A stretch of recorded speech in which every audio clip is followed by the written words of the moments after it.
તેથી જલા બાપાએ કીધું કાંઈ વાંધો નહીં બાપુ.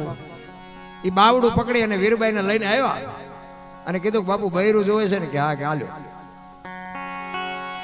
હવે વીરબાઈએ બાપુ જો તેદી એમ કીધું હોત કે મારા બાપાએ શું આ બાવાને આપવા આપી છે તો આવડો મોટો ઇતિહાસ નો હોત આપણી પાસે. એ કે આ દેહનો ધણી તું છો, તું કાપી નાખતો હોય ભલે ને વેચી દેતો હોય ભલે ને કટકા કરી નાખતો, તું ધણી છો. પતિ પત્નીના નાતાની હજી બાપુ ખબર જ નથી. હરખું હોય ત્યાંથી બાપુ છૂટાનો ભૂકો ભેગો થયેલો હોય ને ત્યાંથી બે ગલતાન કરતા હોય અને થોડુંક ખેંચતાણ થાય ને ત્યાં બાપુ બટા ઝટી મટે બોલવા અને ઘરમાંથી જ વંટોળિયા ઊભા થાય. અમારે એક અહીંયા કણે ભાઈ બનેલો દાખલો કહું. પતિ પત્ની રહેતા હતા ને, ભાઈ કરતા ખેતીનું કામ ને બેન કરતા ઘરનું કામ. તે બેન રસોઈ બનાવતા હતા ને એમાં એક પાપડનું પડીકું રોજ આડું આવતું છે કે આને શેકી નાખવું રોજ મને નડે છે. ખાઈશું કે મેં બે ઓલો વાડીએથી આવ્યો ને ખાવા બેઠો ને બધું પીરશું જે રોટલી ને શાક ને હાન તેને બધું બનાવ્યું એમાં પાપડ મૂક્યા. આપણને ધણીનો પાવર હોય, હું ધણી છું એમ, આ મારી વહુ છે સાના માના ખાઈ લે તો ચા વાંધો જતો પણ વંટોળિયા જ સડાવે. એટલે એના વહુએ પીરશું ને એટલે એ કે આ પાપડ ભાંગી દે. એનો ઘરવાળો એની વહુ કે તમને ભગવાન હાથ નથી આપ્યા? એ કે તું મારી વહુ છું, હું તને કહું તારે કરી દેવું પડે. એ કે પણ મેં ક્યાં કીધું હું તમારી વહુ નથી, પણ તમને હાથ ન હોય તો હું તમને મોઢામાં ખવડાવું. પણ હાથ છે તો પછી ભાંગી લ્યો ને. એ કે ભાંગી દેવાનો કે નથી ભાંગી દેવાનો? હવે આપણા બૈરાને આપણને ઓળખતા હોય, મેળ હોય ભાંગી દે, ન હોય ભાંગી દે.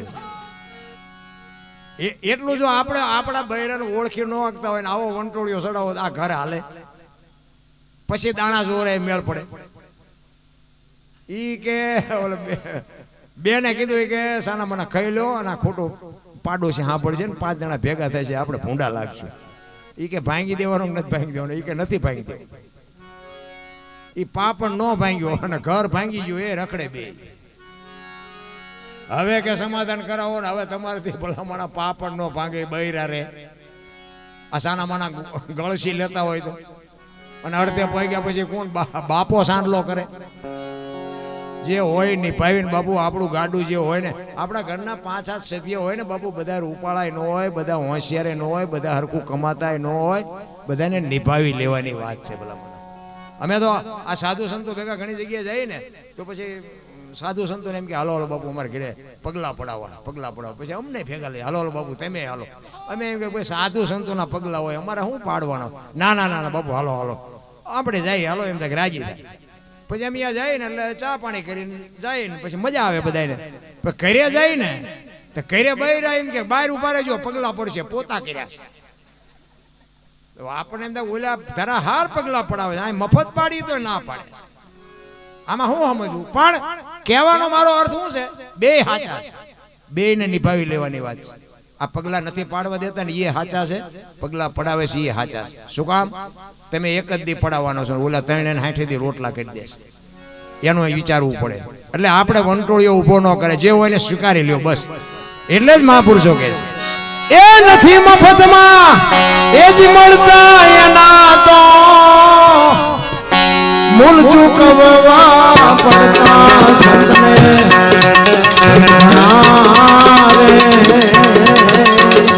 ભાઈ નથી મફતમાં.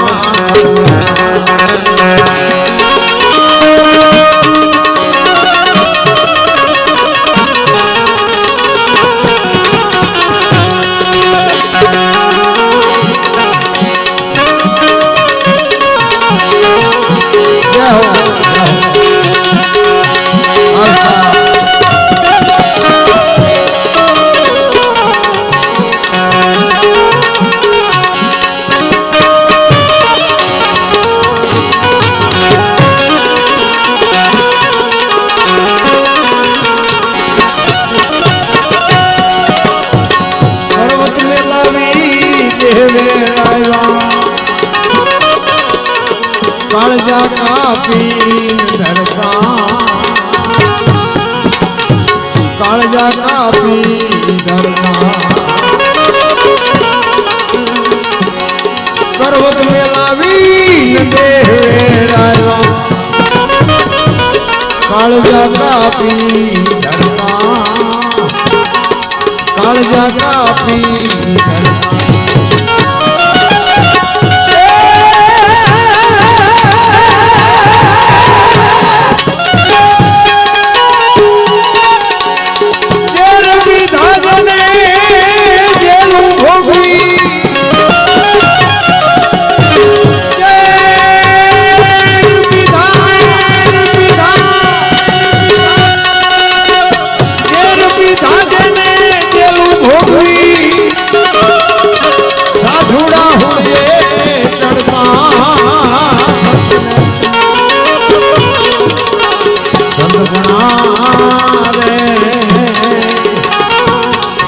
નથી મફતમાં નથી મફતમાં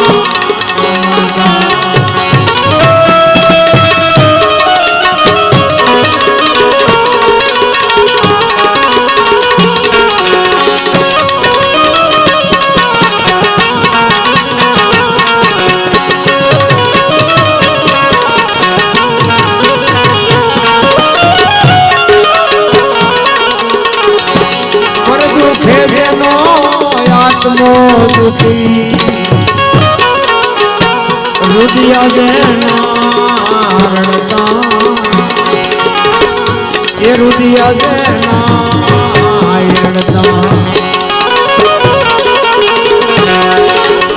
પર દુખે જેનો આત્મો દુખી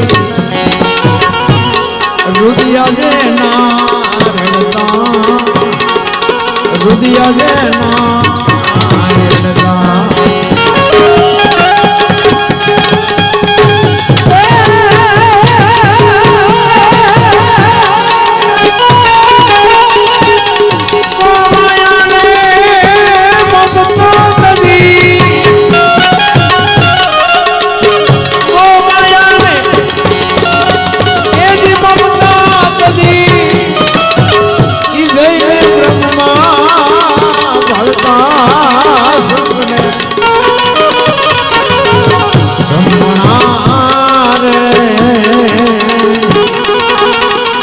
નથી મફતમાં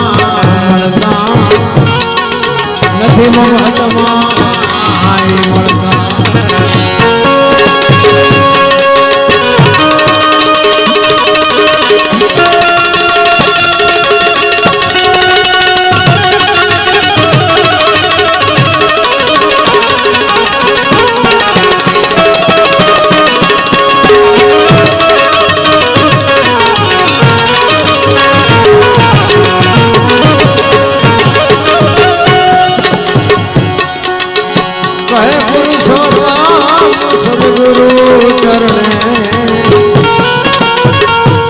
ચોપડે નામ એના ધડતા ચોપડે નામ એના ધડતા કહે પુરુષોત્તમ સદગુરુ કરણે ચોપડે નામ એના ધડતા ચોપડે નામ એના ધડતા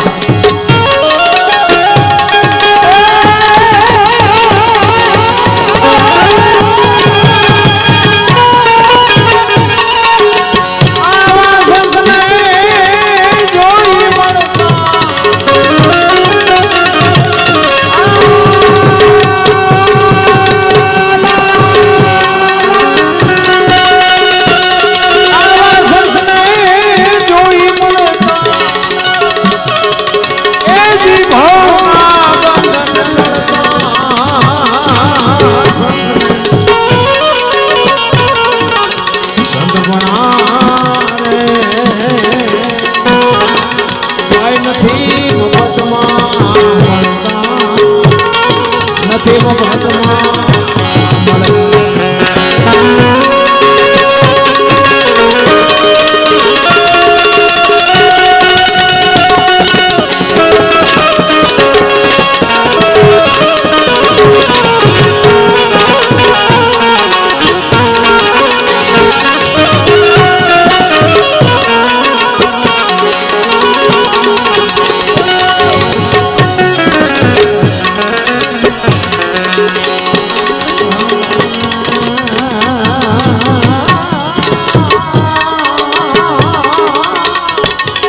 રે